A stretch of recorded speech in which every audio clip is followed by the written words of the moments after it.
The bulwark of today's Bhavya Mandir is not just the belief of millions, but concrete evidence that was unearthed by archaeologists like B.B. Lal, like K.K. Mohammed, the former director of the Archaeological Survey of India. Remember, the first excavation drive was conducted way back in 1976 and 77 under former ASI Director General B.B. Lal. K.K. Mohammed then claimed that the evidence clearly indicated that a grand temple once stood at the site. This led to a second round of excavation in 2003. All the discoveries were then recorded on video and verified with earlier findings, leading to the same conclusion. For years, there was an effort made to try and belie what really lay in Ayodhya, the Janmsthan of Lord Ram. But evidence could not be negated. 12 pillars of the mosque that were made from the remains of a temple were excavated. Many terracotta sculptures that depicted human beings and animals, a characteristic of a temple, not a mosque. Now remember, the entire Ram Janmabhoomi movement was based on the claim that there are certain places which are held close to the heart of a practicing Hindu. Mathura, Kashi and Ayodhya. Ram Janmabhoomi, the birthplace of Lord Ram, wasn't just any other temple. It was one that was at the very basis of Hindu faith. Today, as finally the Ram temple becomes a reality, it is also a day of remembering the struggles which went into the making of the Ram temple. Several people, in fact, have been a part of the movement, but one person who can never be forgotten, who in fact has been subsequently awarded by the Indian government as well, is archaeologist K.K. Mohammed.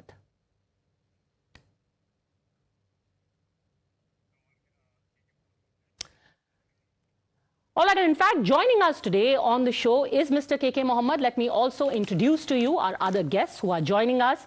Dr. David Frawley, American Hindu scholar, will be joining us in just a bit. Bhargavi Venkat Ram, who's a singer. Harshvardhan Tripathi, senior journalist, author Anand Ranganathan, and Reema from Dhyan Foundation also here with us. But I want to first go across to you, Mr. K.K. Mohammed. On a day like this, your first impressions from an archaeological perspective, does the Pran Pratishtha ceremony represent a victory of evidence and truth over falsehoods? I know that is a different question from the archaeological point of view. I cannot speak like that one, but I can only say that, because from the archaeological excavations, we have got enough material and evidence also, and that too clinging evidence to prove that there was a temple before the mosque.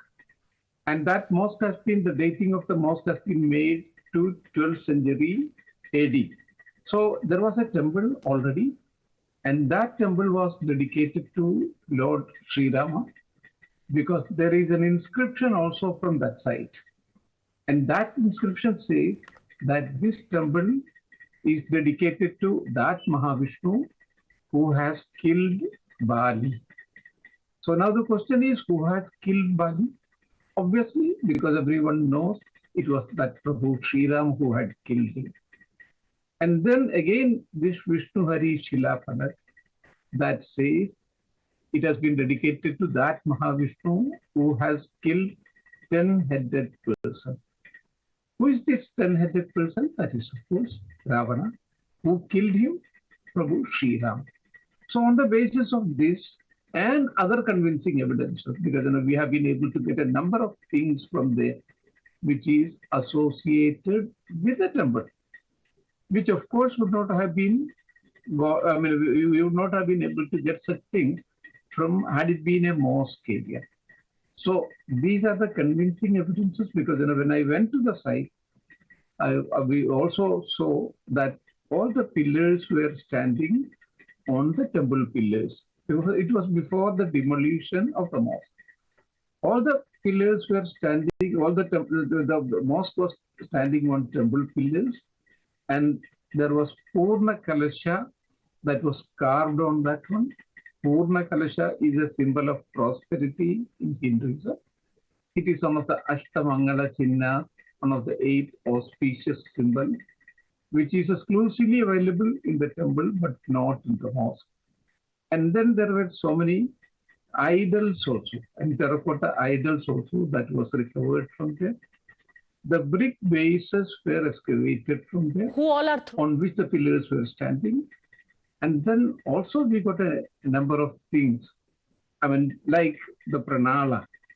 Pranala is there in every temple. That would be always pointed towards the northern side, because the northern, it is known as Uttara Vahini. So wherever the river is taking a turns to Uttara, that is north, Gangotri, Yamunotri, Haridwar, Lakshman Jula, all these Prayag, all these places are, I mean, the river is taking a turn to northern side. So the pranala also would be towards that one. So that pranala, and it is a Magara pranala. What is a Magara pranala? Magara pranala is a crocodile-faced pranala. Obviously, again, a crocodile-faced pranala would not be there in a mosque area. That is a haram in Islam. So all these evidences are there on the basis of that convincing and cleansing evidences. The ASI, Archaeological Survey of India, came to the conclusion that there was a temple below the mosque, and that too, that temple, magnificent temple, that belongs to 12th century. And this report was submitted to the Honorable Supreme Court of India.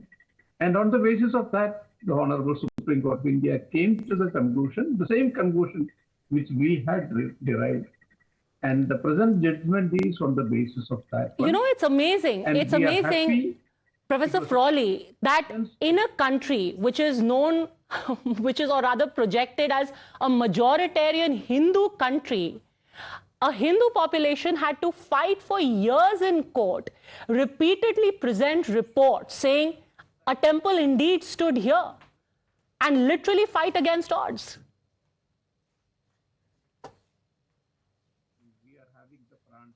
It also shows very deep-seated anti-Hindu sentiments. Of course, the British had those, the Mughals had those. They were part of their ruling of the country. But the Nehru government also had those. They did not want a Hindu revival because modern India after independence was taken over by an anglicized elite, not the great inspiration of the independence movements such as we found in Sri Aurobindo or Rabindranath Tagore or Vande Mataram for a civilizational and dharmic revival of Bharat, an awakening of this civilization of thousands of years.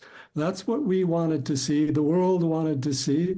The independence movement was about the India that is Bharat, not the India that is the Nehru dynasty, and an India that is in images like Ram, Krishna, Shiva, Buddha, not in the image of Nehru and Indira and the dynasty. So obviously there was a political effort to prevent the Ram temple from coming up. And it's very strange because they also had this Places of Worship Act that froze sacred sites in India in 1947 as if the British had the last word on Hindu sacred sites and as if Hindus had no right to claim even one temple, not even Sri Ram. And it's also common sense. Why would Babur build a mosque on the most prominent place in Ayodhya, a temple city of Sri Ram, Hanuman, if there wasn't a temple there already?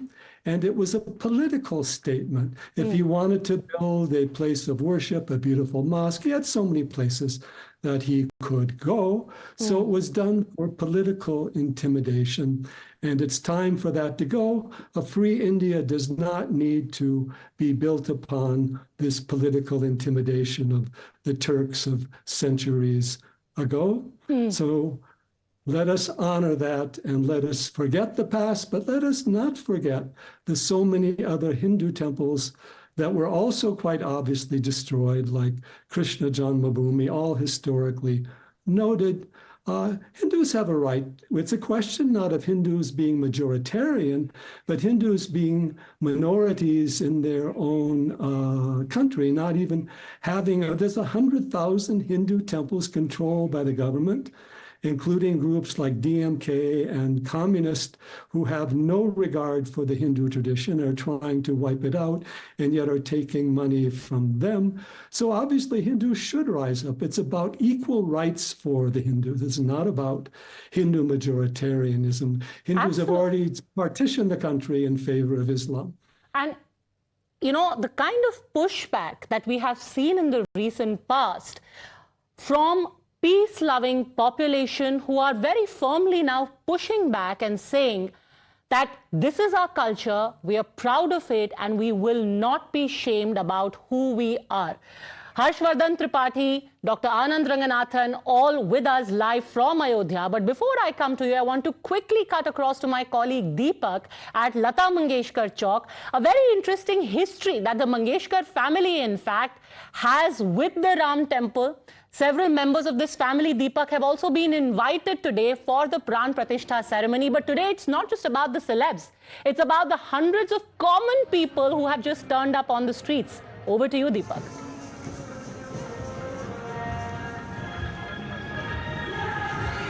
Well, absolutely. There may be thousands of people who are coming in, and there may be hundreds of celebrities. For the common man, it's about their faith, it's about their devotion, it's about how they express it. And here you can see at multiple stages that have been set up across Rampart, there are dancers who, of course, come in.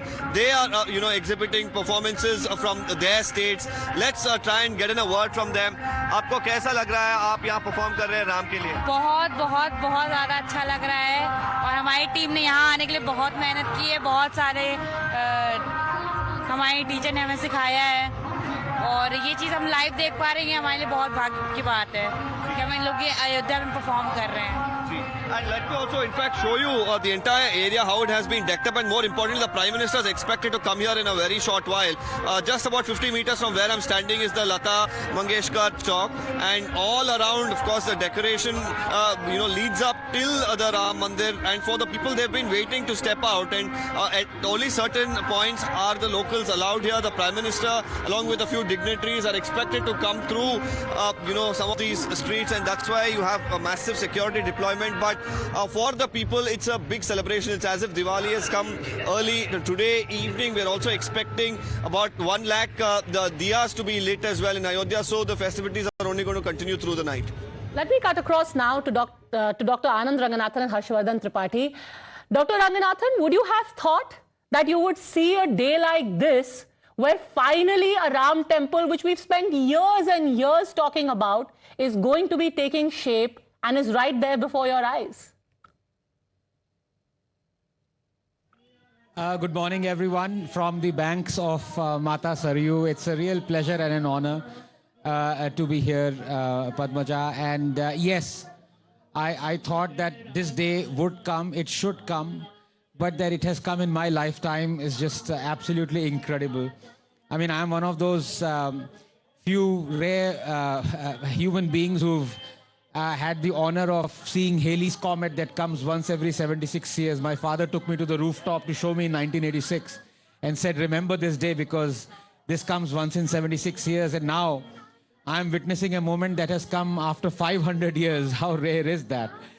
And I have to doubly say this, that my joy is double, in fact, immeasurable, because I'm sharing the panel right now with one of the heroes, Dr. K.K. Mohammed. It is a real honor to be present along with him.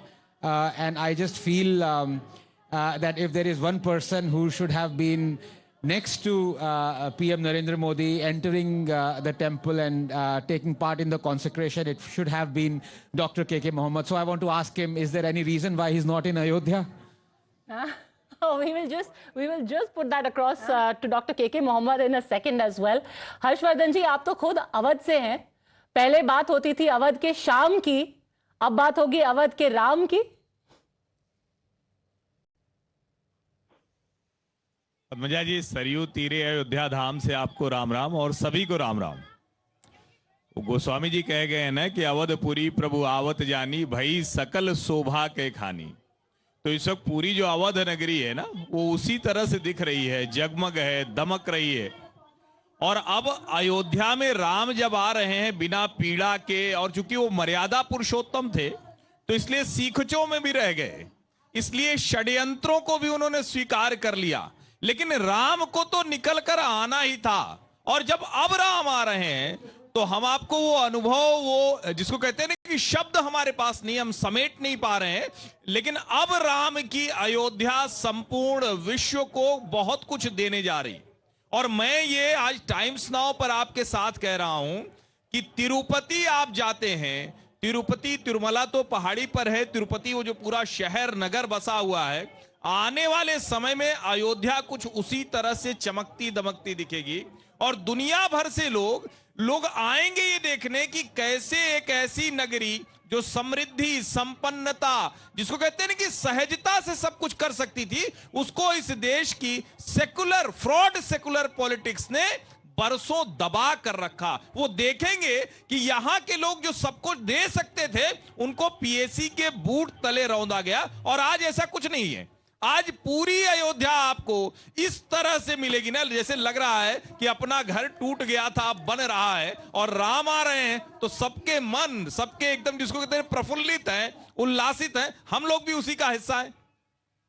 बिल्कुल। और जहां उल्लास की बात है, आपको याद होगा कि पिछले एक हफ्ते में the prime minister made sure that this wasn't just about an event that takes place in Ayodhya. It is about a larger civilizational message, and to ensure that that message was carried to every corner of India, he went to Nashik, he went to Tamil Nadu, he went to Chennai, he went to Ramnathpuram to ensure that the message of how Lord Ram is not just about one state, one region. He is the one sutra that binds all of India together. That message is taken to every corner of the country. And in one of those temples, my colleague Arunil is present right now, the Kalaram temple in Nashik, I believe that the number of footfalls there has already gone up by several folds. Arunil. Well, Padmaja, the Prime Minister tried to give out a message, and that message is successful now because it is very much evident on the field as well. At present, I am reporting from the historically significant Kalaram temple. You can see there are long queues from both sides. Now, generally, you don't see this kind of a crowd outside this Lord Ram temple. Yes, it is a historic temple. It was built because Lord Ram, Sita, Mata Sita, as well as Lakshman stayed here during their Vanvas for a long time. That is why this temple was made. It was desecrated during the Mughal period, but again it was rebuilt. PM Modi started his 11-day fast from this very temple only. Then he visited the temples in southern states like Tamil Nadu and Kerala. Basically, when Mata Sita was taken away by Ravana from here only, that is what it has been said. Now we'll speak to some people who have gathered here. आपसे बात करेंगे, कितना बड़ा दिन आपको लगता है आज का? सभी लोग यहाँ पर आए हैं, आप कितना बड़ा दिन आपको लगता है? आज का बहुत अच्छा दिन है और बहुत बड़ा दिन है। का मंदिर अभी जो राम जी का आज जो अयोध्या में स्थापन हो रहा है, तो ये अपने लिए बहुत अच्छी बात है। We'll speak to some more devotees. आपके लिए आज का दिन कितना सिग्निफिकेंट लगता है? एक हिस्टोरिक डे है, आप कितना सौभाग्य इसमें फील करते हो? मैं यहाँ का रहवासी हूँ। मैं करीबन 30 सालों से डेली राम के दर्शन को आता हूँ, पर इतनी सारी गर्दी मैंने आज तक नहीं देखी है। रामनवमी के दिन रहती है गर्दी, पर इतनी सारी गर्दी नहीं देखी है। मोदी साहब जिस दिन से यहाँ नासिक आए हैं, उसके बाद में जो गर्दी यहाँ पे मिली है, ये कंटिन्यूड गर्दी चालू है। और आज तो मेरे ख्याल से इतना बड़ा दिन है और इतने भाग्यशाली हम लोग कि ये दिन अपने को देखने को मिल रहे हैं। Such kind of crowd is not being seen over during Ram Navami also. That is what devotees from here are saying. It's a historic day for them, and they basically feel very fortunate about the fact that they belong to this generation wherein Lord Ram will be making a comeback in. You know, the really interesting thing is that the place from where Arunil is reporting right now, Nashik, people have all gone there. That was the place from where the Prime Minister began his Anushtan when he listened to the Ramayan's recitation from Panchavati, and he said that everyone on the 22nd, you light a diya in your own house, because today, for anybody who believes in Lord Ram, the day is as big as Deepavali, if not bigger.